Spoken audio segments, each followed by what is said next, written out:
एक वसी सुनहरी रेगिस्तान में एक ताकतवर देवैकल इंसान तन्हा चल रहा था कि अचानक उसकी नजर आसमान पर उड़ते एक सुर्ख देवहैकल अजदहे पर पड़ी।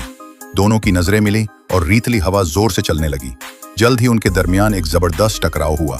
देव पत्थर का एक बड़ा हथौड़ा थामे खड़ा था और अजदा हवा में शोले अगल रहा था, जबकि सूरज गुरूब हो रहा था। लेकिन फिर एक अनोखा मंजर हुआ।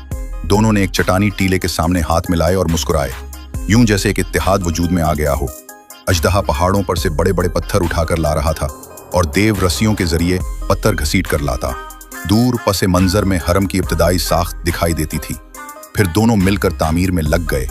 अजदहा पत्थरों पर आग फूंकता और देव गर्म पत्थरों को हथौड़े से ढालता। चिंगारियां उड़ती और फजा में जज्बे की रोशनी फैलती।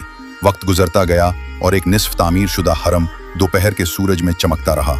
अजदहा फजा में पत्थर उठाए उड़ रहा था और देव नीचे से ब्लॉक रख रहा था। मगर फिर एक झगड़ा हुआ। देव गुस्से से चलाया और अजदहे ने गुस्से में आग का शोला छोड़ा। हरम का एक हिस्सा जलने लगा। दोनों जज्बाती और नाराज नजर आ रहे थे। रात को अजदहा तन्हा एक चट्टान पर बैठा दूर से जलते हुए हरम को देख रहा था।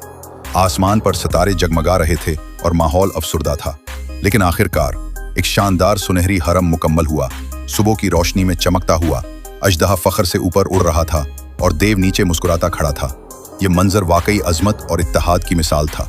आखिर में दोनों हंस रहे थे, हरम के सामने सेल्फी ले रहे थे और एक लकड़ी के बोर्ड पर लिखा था, लाइक करो वरना जलाए जाओ।